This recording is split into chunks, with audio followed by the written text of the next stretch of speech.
Warren, I mean, one of the things that I do understand, and I get it, and as an entrepreneur, we intellectually understand that brand advocates are important. Building a fanatical community is important. But I guess the question is, as a busy entrepreneur, can you take a moment and kind of frame the conversation for the person? Number one, why are fanatical communities important? And that's an obvious answer, but I want your perspective on it. And then give us an example or two of someone who didn't have one, and as a result, something happened and they found themselves without the support. And then maybe another example of someone who built a fanatic community the right way, and as a result, something took place, and this is how that fanatical community was able to help them. Do you mind doing it, my man?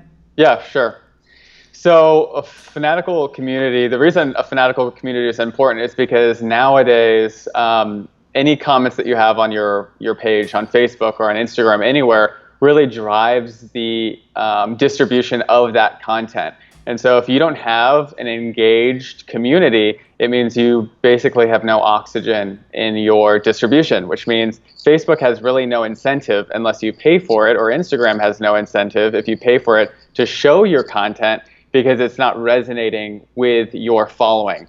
And so the reason you'd want somebody who understands what your community is, who it's for, what problem you solve, is just so you don't have to spend, thousands of dollars in revenue, and you can get these Facebook platforms working for you, and really showcasing your content to more people. And kind of to give you a quick example, I worked with a company, an advertising agency out of Brazil called Light Farm Studios.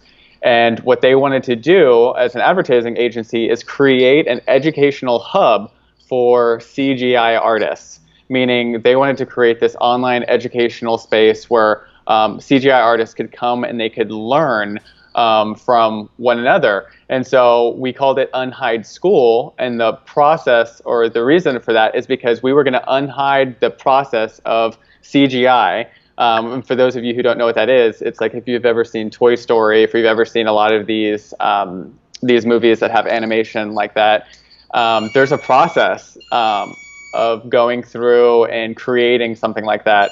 So they were going to unhide the process of all the different layers behind there. And so we got working with them, and then we immediately started saying, okay, how do we collaborate with people who are currently catering to a community of people that are interested in CGI stuff? And so we immediately started looking at other influencers in the space, other magazines that were catering to people who love CGI, organizations, brands, companies like Adobe, and we started working with them and letting them know that we existed, and started, building that fanatical community of people that were really interested in CGI. And they had their first conference, I believe, this past year with over 1,500 attendees. And it's because it was a very specific, community. It was a very specific reason why they all came together. It was people who were passionate about CGI, the next level or the next wave of information. And they removed the barrier to entry by having this online platform where people could discuss it. People, they could have world famous CGI artists come on and explain their process. And so it was just a place that ended up becoming a fanatical community. And now their conversations about CGI are very specific. They have tons of people join them on live stream. They have programming that supports their niche, their CGI community. And it's just going now. Now it's a machine. And so it's important to develop something like that for your brand or for your business instead of jumping all over the place. And, in 1 week, doing taxes, the next week selling essential oils, the next week doing this, because you're really building a community around something, whether or not you believe that you have, a community right now on your personal page or your business page. They're all waiting for you to tell them what's the best way for me to refer you to friends and family. And if we don't give them that information as a community leader, then no one's going to refer us. Or if they do refer us, they're going to say, oh yeah, she does this. Or, oh yeah, he does this. And it's not going to be, you're not going to be controlling the conversation about your brand.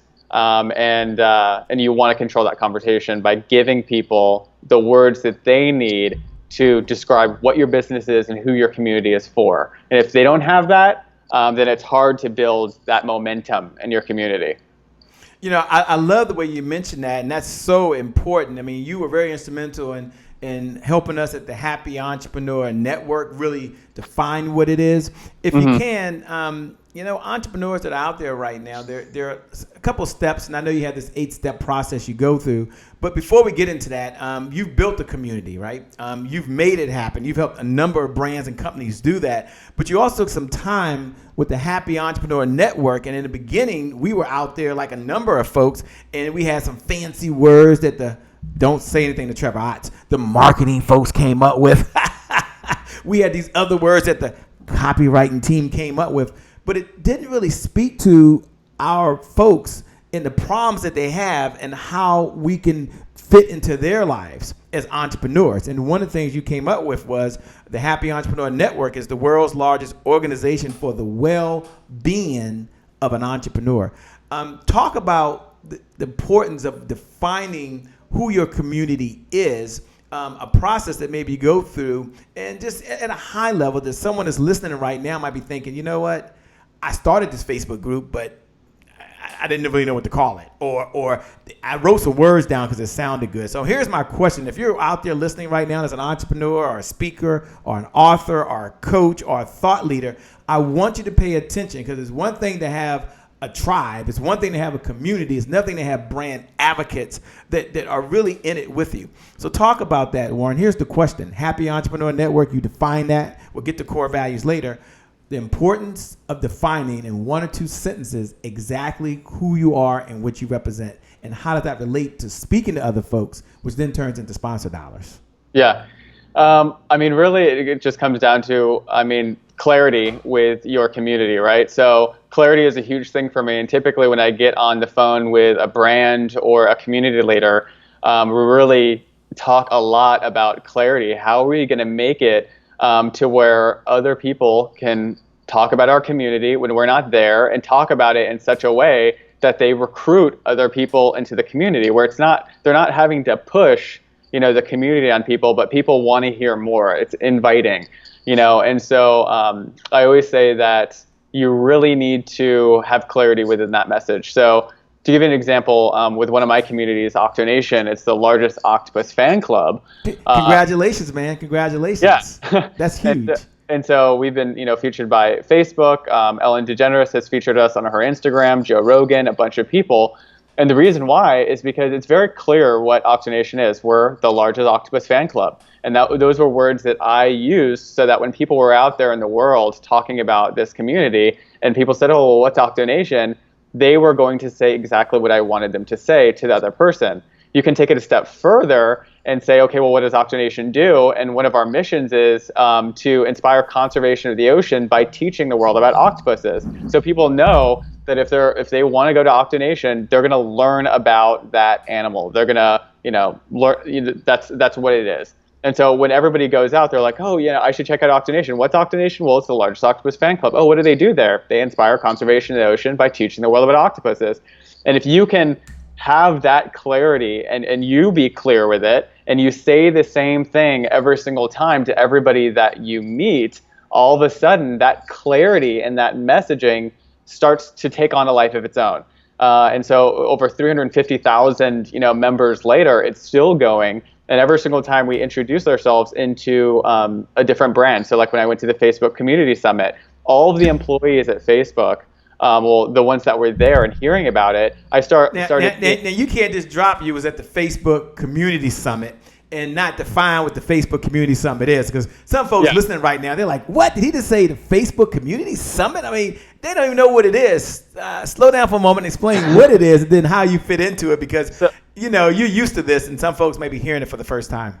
So Facebook Community Summit is for community leaders that are making an impact on the world and in the Facebook ecosystem. And Octonation was selected to attend there. So Facebook flew us out there, and we got to meet a lot of community leaders from all over the world. And we got to learn and just have fellowship. And it was a really great experience. And as I was there, they also spotlit me. They had me on stage. The VP of Product Partnerships, Ime Archibong, featured Octonation as a nonprofit to watch. And so it was just a really cool experience. But I know that one of the main reasons that I was there is because there was clarity within my community. There's clarity within the mission and what we did, and that it's the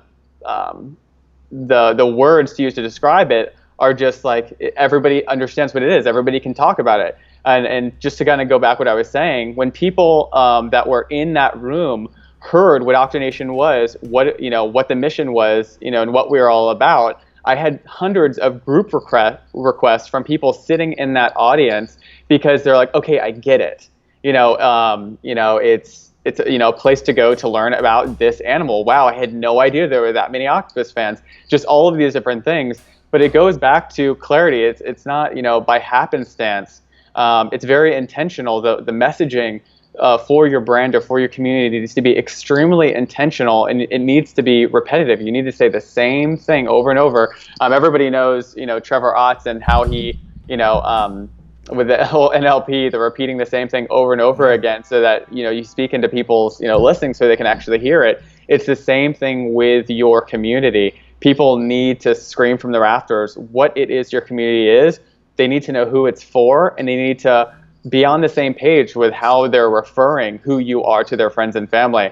And so one thing that I always tell people to do is to call up 3, 4, 5 friends and say, if you were to refer me to somebody that needed my product or service, how would you do that? And then just shut up and listen. And if you get 5 different answers, if it's all over the place, if somebody says what business, if somebody says whatever, there's not enough clarity within your brand for it to have gone viral, right? Mm-hmm. If you call up, my friends and you say, what is Octonation? You best believe people are going to say it's the largest octopus fan club. That's where people go. You can watch epic videos. You can basically learn everything that you wanted to know about octopuses. Everyone's going to be on that same page. And so what is that for you? And just to give you some quick other examples, just from a branding perspective, these aren't people that I've worked with, but these are brands that I know, and their messaging is clear. Like Dr. Dre helps doctors monetize their PhDs. So that's a very clear brand. If you're a doctor, and you want to monetize your PhD and create an additional revenue stream, you're going to go to Dr. Dre, right? If you, one of my clients, Dr. Lindsay Weitzel, she helps women who are suffering chronic debilitating migraines get more done, right? So these are all very clear, and they have clear avatars, right? And so when you say these, you should immediately, when I say these things, you should know of somebody who you could refer to that community. So if you know somebody who's a woman who's suffering chronic debilitating migraine, she needs to go into Migraine Nation, right? And if you're at a coffee shop and you overhear somebody saying, I have this splitting headache, I've had migraines for months, you're going to feel good knowing that you have and that you can refer somebody that a community for that person that exists. So it's just, like I said, having that clarity in your messaging, and after you say it, if somebody says, oh, I know XYZ who needs to be in your community, that's when you know that you're onto something. You want that interaction. You want people to go, oh, that's really cool. That's really cool that you do that. Congratulations. If people are saying that, it means they don't understand who you do, what your community is for. They don't really know how to help you. And if that happens to you more often than not, then you don't have sticky messaging in your community. There's no clarity for what you've got going on. So that's what I would have to say about that one. I love the way you share that. For those folks that are tuning in and joining for the very first time, you're watching and listening to none other than Warren K. Caryle IV, by the way, the founder of Octonation, the world's largest octopus fan club with over 300,000 members. And even on Instagram, you can go find him on Instagram with 192,000 followers. He does it without the stress, without the tech confusion, without crazy overwhelm. And I want you to imagine for a moment that you're able to build your own tribe, build your own community, what that's going to mean for you and your business. And I know many of you out there that are listening as an entrepreneur, you're like myself. You may have got it, you may have heard about it, but you're like, well, how do I do it? Like, Shay, what's step 1? What's the first thing I should do? And then what's step 2? What's the second thing I should do? I'm going to I was talking to myself, by the way. I hit the mute button. They couldn't even hear me. What I just said, by the way, for those folks that are listening, they can just hear my mouth and everything moving. And you're right, Shay, we can't hear you. Don't worry. You're here with none other than Warren K. Caryle, by the way, the fourth, the founder of Octa Nation, the world's largest Octopus fan club with over 300,000 members and obviously 192,000 members you can see right on Instagram. And he does it without the stress, without the tech confusion, and without the overwhelm. And that's important. What I'm going to ask him to do something that now is very difficult. I'm going to ask him to say, look, Warren, for the person that's out there and they set up a Facebook club and they set up a LinkedIn page and they set up a Instagram page and a business page and that page, what is step 1, step 2, and step 3 that they need to do in order for them to really start the process, to have the clarity? And I know you have your own formula that you use. I think it's the C's. But Can you give them the first C and the second C and kind of define that for them? And I want all of you out there to take notes. If you have a community or you have someone that you work with, look right below the video, and then put, here's my tribe, www.thetribe.com. Here's my community, www.community. You can go ahead and share that, but say not just what the link is, what does it represent? Why do members join? Why do they care? So Warren, I'm going to turn it over to you to say, what's the first C or the second C? So first you got to frame the conversation because I just threw C's out there. They have no idea what I'm talking about. Back over to you. So I would say that you don't create any. I mean, for those of you who do have a social media account, you're already wheeling and dealing. That's great. But a lot of the times for me, you don't need a social media account to start this process at all. I would start actually with this kind of framework, which is having that clarity, because oftentimes what I find out is with the first phone call that I have with somebody, what they thought was clear to them. Maybe it was industry jargon. It didn't make any sense. And we ended up changing the page. We ended up changing the username. And as a result of doing that, say they have a page of 500 fans or something like that. As a result of them getting rid of everything and then putting themselves on the map in a way that understands, sometimes they go 2,000-3,000 followers in a month because there's a very specific intention behind everything that they do. But what I first start with is just clarity. Not just clarity, but clarity. That's the most important thing. And it is, who's this community for? What are the words that they're going to use to describe it? And a lot of times when I do this with people, they say, oh, well, we're the leading, blah, blah, blah and they go on all this industry jargon. I'm like, that's never going to come out of somebody's mouth. And there's a good example that I have. I learned this example yesterday. I was in this class with the founder of Podetize. And she was saying how there was this company that was just like C&E Electronics or something like that. And everybody would call up their phones and say, hey, is this the place that sells the big ass fans? And they sell these convention fans that are like, these gigantic fans. And they're the ones that build and install these fans in convention centers and in restaurants and things like that. And so they ended up changing their company name to Big Ass Fans, right? And they did that because they listened to their community. They're like, if our community keeps saying over and over and over and over again, what this product is and what it means to them, why don't we just own it and call ourselves the Big Ass Fans? And so they did. They changed their whole entire brand name. And once they did that, that went viral. It spread like wildfire. They were busy. I mean, they couldn't make enough. They had to completely, 10x their distribution and everything like that. And so I use that example as, is your messaging, do you have clarity within that messaging where it's the messaging that somebody else would use to describe what it is that you do?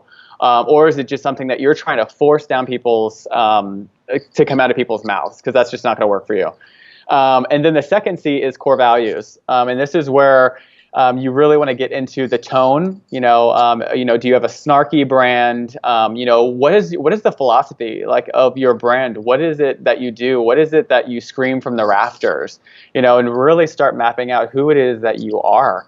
And because that's going to set the tone for what your posts sound like. Are you able to cuss? Are you not able to cuss? If you look at Jay Stone, who's a master brand and business coach, she doesn't mind swearing all on her page. It's a part of her brand because it's in her core values that she is just that chick. And so you have to set yourself those core values. You have to set the rules for what your brand is going to sound like, what it believes in, so that you can attract people that fit that philosophy, that fit those core values, so that you're not attracting fans that you wouldn't take out to lunch with you, that you just wouldn't get along with, because you didn't do the work to say, this is who I am, this is what our brand is about. If you don't find yourself in these core values or in this brand philosophy, then this isn't the community for you, and that's okay, but this is who we are. You know, right? and I love that. Let me jump in for a second if I can. I mean, because you're going through some stuff for them, and they're probably listening and saying, "Wow, this is like super good." Let me paint the picture for you. Happy Entrepreneur, we didn't know what it was. Okay, Warren was very clear when we first met. He said, "Shay, you're not just a happy guy, right? Per se, you guys see me smiling." And he says, "So you've got to define happy." In fact, he's like, people have different beliefs on what happy is, what happiness means, and it wasn't a good thing or bad thing. It was his perspective. And one of the things that he stepped back with and said, you got to define what is the overall goal, what is the overall mission of Happy Entrepreneur. Now, what he did say is that one of the things we know is that it does take discipline to do things. One of the things we know is that you've got to be able to keep going. One of the things we do know is you got to be consistent, right? So be consistent, be consistent. And so here's what we found out. And here's what I want to share with you. And Warren, I'm going to come to you with this question because I want to get you to the third C, by the way. Is Warren was the one when I sat down. He said, look, Shay, if you're thinking about happy, here's some things that I know that might be in line with you. And this is after a meeting. And Warren's the type of guy that sits down with you, meets with you, has a conversation with you. And then after all that takes place, then Warren breaks everything down for you, right? He said, Shay, people can be happy but not naive. I said, okay, I'll buy that. He said, Shay, people can be happy, but they understand that every day is not rainbows, unicorns, and cupcakes. I said, okay, I agree with that. He said, Shay, people can be happy, but they do not work for free, because these are entrepreneurs. So they're happy, but they don't work for free. So we started trying to work in to tie in what we were doing with what you were doing. Talk about the importance of making that definition and being clear on that, by the way. I love it. You said, look, we can always be happy, but we don't always jump up and down and have a big smile on our face. Or more importantly, and this is what resonated with me when I was talking to Warren, and I want this to resonate with you. He said, Shay, you can be happy, but it doesn't mean that your stuff don't stink. It doesn't mean that you don't make mistakes. Talk about that, Warren, that next C that's so important so that people define who they are and what they do. So we have clarity, we have core values, then we start getting into content, and that's where your content has to go back to your core values.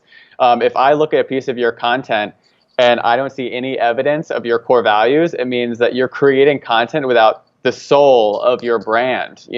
Anybody could just jump on your page and just try to make sense of who you are and what you would do, but your core values really are the soul of your brand, what you stand for. And so when I was talking to you about Happy Entrepreneur, I said, we really need to ask people, what they think about Happy Entrepreneur. How is it sitting with them? When they think Happy Entrepreneur, what are the first words that come to their mind? Can you be happy and an entrepreneur at the same time? You have to address the skepticism that people are naturally going to have. And if you address that in your core values or in your philosophy, then people can sit back and be like, okay, now I get it, right? And so if you're creating content and you're using that language over and over again, all of a sudden, the community that manifests as a result of you understanding what your philosophy is, what your core values are, those people will start showing up that completely fit exactly who you wanted to reach out to. And oftentimes people, when they post every single day, they just kind of post emotionally. There's really no intention. They just kind of show up and they hope that they're entertaining. They hope that people are using their information in a way that is transformative. They hope all of these things, but there isn't that line of intention where it's like, I know because I'm on path. I know because I'm aligned with my core values every single day. Every single piece of content represents the brand and the brand look, the brand feel, and so I feel good about that. Just to give you a quick example with Octonation, we are right? We're an octopus fan club, but we write in a way that's easy to understand. You're never going to feel like you're reading a textbook about this animal. You're going to feel like, wow, I had no idea. Like, this is really fun. This is something that I could easily go and have a conversation about. We give people the words that they need to have a conversation so that they can spread information about our community. And so that's a part of our core values. So if somebody, if I have a standing operating procedure and somebody, like one of my team members is going to write a post and I look at it, I'm like, this isn't really representative of our core values. It needs to be rewritten because this is kind of hard to follow. It's not fun. It needs to be a little bit more edgier. And so you have that in place, right? And so that's the C with content, is all of your content needs to tie back into your core values and needs to be shareable, right? It needs to facilitate some sort of conversation within your community. And so that would be the C content. What was that? Can you hear me? Yes. Okay. Yeah, you can hear me, but the audience couldn't hear me, by the way. I was sitting there talking to someone right here. Mute button. Yeah, go ahead. And then just the next C after that is really where it's the fastest way to grow a fanatical community is collaboration. And collaboration is when you're working with like-minded people, and again that share your core values, right? That show up, that are in whatever core values that you have. And these don't all have to be like positive, core values or whatever. Like if you look at the Howard Stern show, and really kind of like what he represents, what his brand is, who he chooses to interview, things like that. And you look at kind of like his philosophy or his, whatever, who he chooses to interview, maybe he wants that point of contention. Maybe that's a part of his philosophy, is to have really hard conversations or to have really exploitative conversations or whatever. But that's written somewhere. That's a part of why the Howard Stern show is the Howard Stern show, right? And so as long as those things are documented and written down, you can go and do whatever. But it needs to like follow along that process. So if you're doing a collaboration with somebody, make sure that if you look at your core values and your philosophy, that the person you're choosing to collaborate with is representative of the brand, because you want to collect more people that understand what your brand is and why you're doing what you're doing. And so for me, for Octonation, one of the first people we collaborated with was the New York Times bestselling author of Soul of an Octopus, Cy Montgomery. And so that was a collaboration that we did that attracted more of our people. And so when you're thinking of, like I said, collaboration partners, you want to think, okay, who's currently talking or serving the audience that would make sense for this brand, and what sort of collaboration or what sort of content campaign could we do together so that we can introduce each other to each other's audiences. So that would be collaboration. Do you have any questions about that? No. There's two things that I'm liking that I'm hearing. First thing is how you teach, and that's very, very important. Some people, when they're teaching, they don't spend time really teach people how to do it. They're just talking about philosophy. One thing I like about it is that you actually teach folks. Take a moment if you can and talk about the type of client that would be ideal for you. So if someone's watching right now and they're like, you know what? Yes, he's done it, because they can see the proof. What he's saying makes absolute sense. He's giving me 3 C's, so it's in alignment with me having a methodology and a formula. But who does Warren work with, Shay? I mean, I'm just an entrepreneur. I'm not one of these big brands or big companies. So I'm going to ask Warren to take a couple of minutes and say, look, if you're out there, this is the type of client, this is the type of person we look to work with as a company. And then I'm going to ask them to give you a way to contact them, and then we'll get back to the 4th C. But here's what I know. You may have never sat down with a social media advocate. You may have never sat down with a brand advocate that specifically works with building communities. You may have bought something before, and that's cool. You may have bought a program on how to do it. I have to go get a charger. I just realized my computer isn't plugged in, so I'm gonna go get a charger real quick. Okay, no problem. I will put the camera on me. Don't worry. Warren's going to charge his computer up, everybody. It's no worries at all, by the way.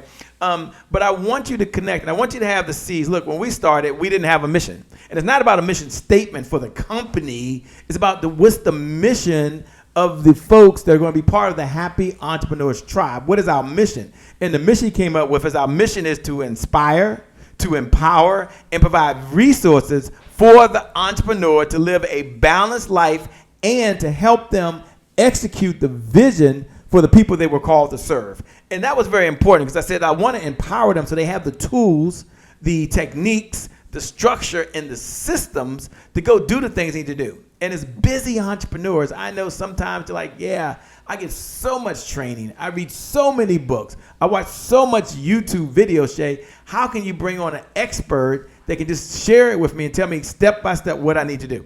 Now, there's two things I want you to do as you're watching right now. The first step I want you to do is make a commitment that you're going to really get serious, not about building your community, but implementing a strategy on how to do that. That's step number one. Step number two is I want you to listen to the type of person or companies that Warren works with, because that's going to be important. And if it's a good fit for you, I'm suggesting that you might want to reach out to Warren, maybe have a conversation. Make sure that Warren's in alignment with your brand, with your messaging, and exactly what you are looking to accomplish. I'm telling you, it's worth that type of conversation. And then hire the right team. Hire the right team. I'm going to say it again. Hire the right team. Warren's back. They can see you, Warren. Hire the right team. That's important. So let me toss it to you, Warren. Number one, who do you work with and how do they contact you so they can make sure you're centered? I just shared with them what our mission is because you gave me a homework assignment and I had to do the homework assignment. And then you gave me direction and I was able to do that. And so you can do this thing. You can do it. All right, Warren, who do you work with and how do they contact you, my man? So me and my partner Roberto, we created a company called Ready to Propel, and now me and him work together closely. We work with purpose-driven brands. So that means a brand that is driven by something other than just wanting to sell more, right? Or other than just wanting to, make a ton of money. These are people that are driven by, they feel like they have purpose within them. They have purpose on this planet. So people like Lindsay Weitzel, who has Migraine Nation, who works with women who suffer chronic debilitating migraines. It's not just about her, it's about her community. And so typically community leaders that aren't driven by just wanting fame and fortune, those aren't people that I typically get along with well, because there's a whole world out there and they need purpose-driven brands. That's what I feel like are going to change the world. And so that's really where I want to spend my time. And we work with those individuals who have that mission, have that drive, have that purpose, and we start working with them on getting clarity within their community. Like I said, you don't need to have 100,000 million followers to start working with us, but you do have to have a desire to really feel like you were put here on this planet, that you have the talent, and that if you had that guidance, if you had that structure in place, that you feel confident in your abilities to make it happen. And so that's who I would say that we are the most. They want to know, how do they contact you, man? I want to tell them all go to Octanation, obviously, because that's just amazing. It's incredible. But how do they contact a Warren to even start the conversation? If you just go Warren at readytopropel.com. Warren at readytopropel.com. Let me get that to you guys again. Let me make it a little slower for you so you make sure you get it now. You can send him an email. He suggests you send him an email at warren at readytopropel.com. Now, in the subject line, you might want to put, how do I schedule a meeting? Or in the subject line, what are the steps that I have to go through? He may have a process. That you have to go through to make that happen. Go to Warren at readytopropel.com. Okay, Warren, you told him how to contact you. Do you mind releasing I know you don't do this at your paid gigs. I know that, but can you take a moment and talk about step number 4, seed number 4, and seed number 5? So we hit collaboration. So after collaboration, then we're going to move to, what is after collaboration? Sorry. Oh, that put you on the spot, man? My fault. No. I was just trying to think. After collaboration, there is. Don't worry. Tick tock, tick tock, tick tock, tick tock. Don't worry, the camera's on me. Tick tock, tick tock. Now, don't worry. One of the things I'm going to ask Warren, what is one of the big challenges people have once they get their community up and going? what's one of the challenges he has growing the community? So I'm going to change the subject for just a moment. Like, what's one of the challenges he has when he's actually growing a community? So let's say you got started. Happy Entrepreneur Tribe is started.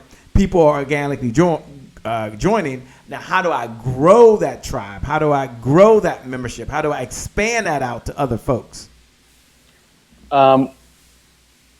So as far as challenges are concerned, typically it's the community leader not asking their community or not polling their community enough for any new product developments or anything like that. It's really oftentimes what I see community leaders doing is just kind of like going to their lab, creating something or developing something in its entirety, and then presenting it for sale or presenting it for, hey, this is what we're doing next. And in communities, the cool thing about having a community is you can build something, you can sell it and then create it. And so one of my good friends, April, she does this a lot, where she asks people, hey, where are you in your business? What are you stuck on? What are your problems? And then she devises and creates a program, and then she sells it on live stream and gets hundreds of people to take her courses. Once you have a community, a fanatical community, you can easily do that. There's no scarcity mindset. You're helping your community out. They're there. They want you to create custom content for them and solve real problems that they're having, so that you get real testimonials about the real problems that people are actually having, and that you're the person to solve them. And so I would say, that challenge is never stop checking in with your community. Never stop polling them, asking them what they think, getting their take on things. It doesn't make you seem like you're not professional, or it doesn't make you seem like you don't know what they want, or you should know what they want. If you think of any good relationship, it's communication. It's saying, what do you want? What's next for you? How can I help you? And you have to create that two-way dialogue with your community members as well. I love it. We're coming down the home stretch. We're talking to the only man I know on the planet that has started a community, built it to be a Fanatic community, had everyone join on as part of it. Anyone that is built in over 300,000 members, anyone who has over 192,000 people on Instagram, anyone that has studies it. And what I like about Warren is where his heart is from. Warren's a guy that, he would do this for free. And he really would. Warren's the type of guy that wants to see other people who believe in what they're doing really not succeed because of ego or because of himself, but because of what it represents. And that means a lot. I've seen a guy turn down folks that he would want to work with, but he's there. Warren, for the persons out there now, I have the other C's, by the way. Okay, good. See, Warren was not going to let us down. Warren's like, oh my gosh, Shay, what y'all don't know about this conversation is Warren did not have a run sheet. He didn't say, Shay, you got to ask these questions. He just said, look, man, I showed up to give. I showed up to help people build a Fanatic community. And I asked him, I said, you want to do? No, Shay, let's just have a conversation. These people have real problems. I'm going to bring real ideas, and I'm going to give real solutions that help them so they can build a real tribe. So this is not one of those raw motivational sessions. It's one of those ones that help you really support the people that you were called to serve. You've been called to serve a community. They might not know you exist, and the calling is much bigger than yourself. It's for other people. So, Warren, go ahead. You might have to give them a recap of 1 through 4 because they might have forgot, and then jump into 5 and 6. That kind of makes me think of another challenge is when people tell me the thing that I do can help the world. That's the fastest way to kill a community is to just say, I'm for everybody. Because the fact of the matter is that you're not. And it's just, and if you're starting a community in the beginning and that you're saying that I'm for everyone and I speak to everyone and I want to help everyone in the beginning, and you don't have that niche, and even Facebook, when they first started their company, it didn't start out as what they thought it was going to be today. It evolved into that. But really, it was to connect people that went to the same school together. That was the problem that it was going to solve, is that connection, right? So you could figure out who your professors were going to be before you got to college. And so that's what it was going to be. You could connect with other students. And so you need to have that initially. This is who I'm for, and then it grow from there. But just to get back into the C's, of course, we had clarity in the beginning. Then we had core values, so understanding, what's going to be the soul of your voice. What's the philosophy. Then you had content. So that content needs to drive your core values. So every single time you post, people need to know what your core values are. Then you get into collaboration. So who you're going to collaborate with that shares your core values to develop content that drives your core values again. And then connection. Connection after collaboration is how do you build and strengthen connection with your community? And connection typically looks like how are you spotlighting your current members?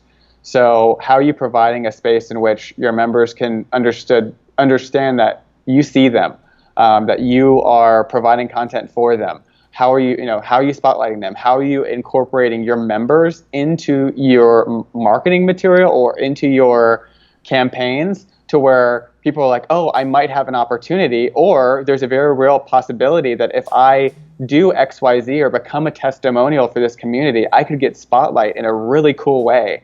And so if you build that connection, it's a fundamental part of building a fanatical community is showing your community members interacting with your product or service in a way that is exciting or is transformative.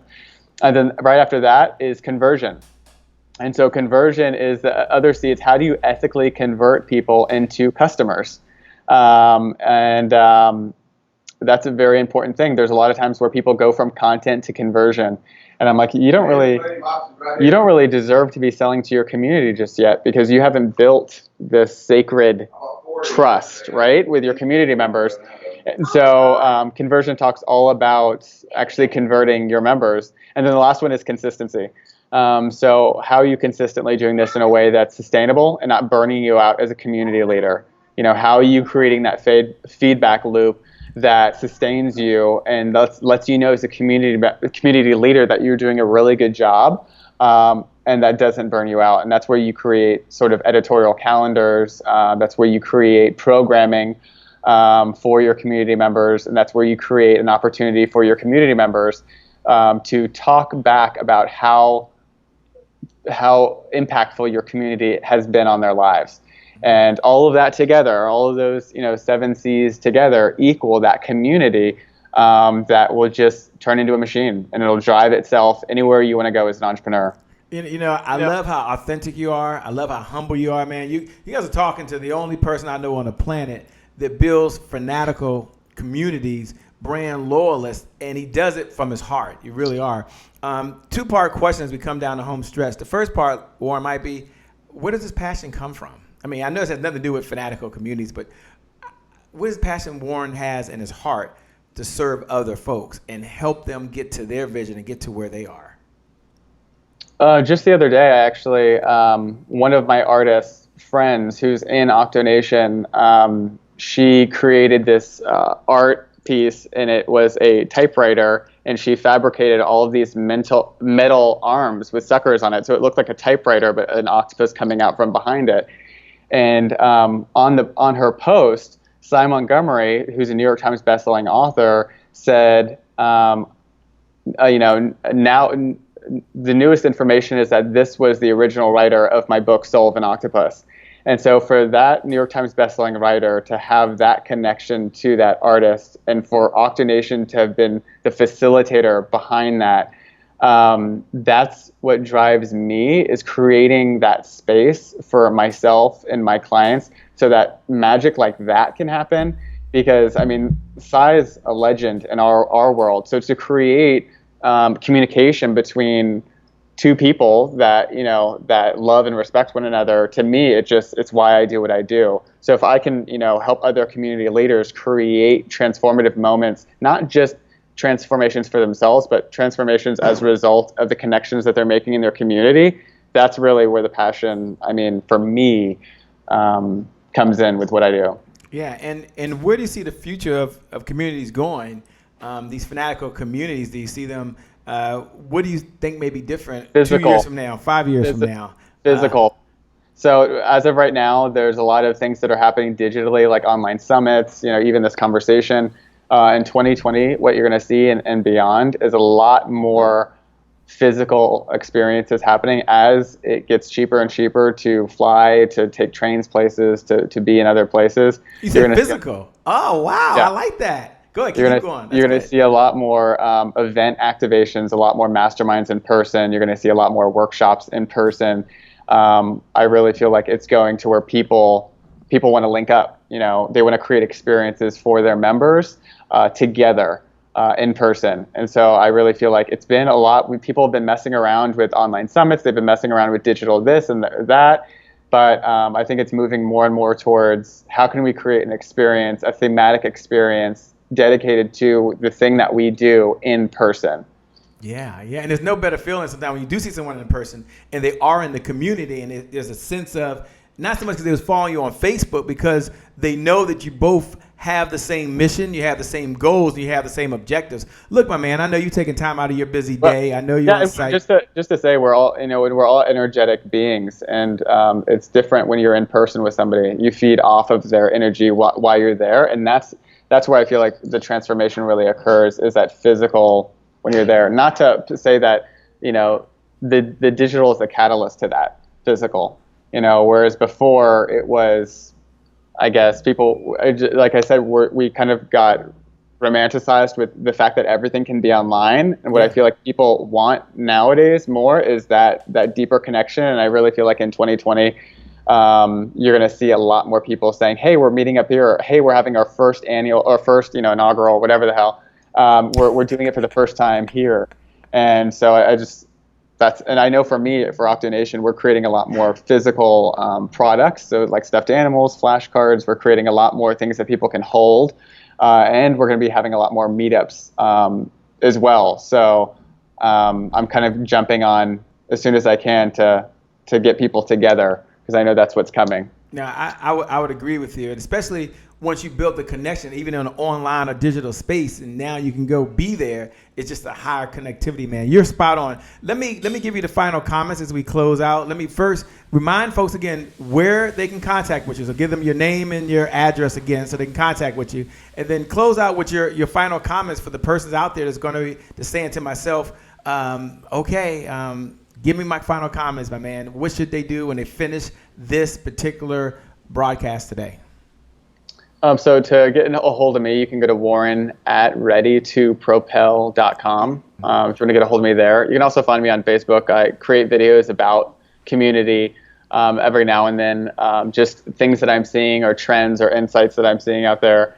Final thoughts as far as community building is concerned is there's tons of things that you feel like you're the only one that is passionate about a given subject. Or there's something that's happened to you, there's an experience that you've had that you're like, if only people, if there was only a place, if there was only this, if you feel that calling, if there's something inside of you, there's nothing stopping you from creating that, right? And being the go-to place or the hub for those individuals. And so you can create that, right? Create that community and make it a thing. By stepping up and saying, I'm a community leader, and I'm called to serve this community, and I'm ready to start getting clarity around my messaging and who this community is for, and I'm ready to start mapping out my core values and then start collaborating, right? So start building that community. Now you have the framework. Now go out there and do it. Feel confident doing it, knowing that it's possible. Well said, my friend. Very well said. Once again, thank you so much for being here, man. We appreciate you being on the show. You are a rock star. You are authority. But more importantly, you're just a kind human being. You're someone that wants to do good in the world, have more meaning and more impact. So thanks for your time. Thanks for your talents, man. We appreciate you. Tell Roberto, who I'll be seeing shortly, tell him I said hello, man. I can't wait to hang out with you guys. With that being said, you all, you've been watching the Happy Entrepreneur Show, the #1 business development and revenue-focused late-night show in the country. We appreciate you. We love you, and we'll see you soon. With that being said, make it a great day, everyone. And I promise you from the bottom of my heart, we'll make some good things happen. We connect again next time. God bless, and we wish you success. How did they do it? Peace. See, I knew he was going to do the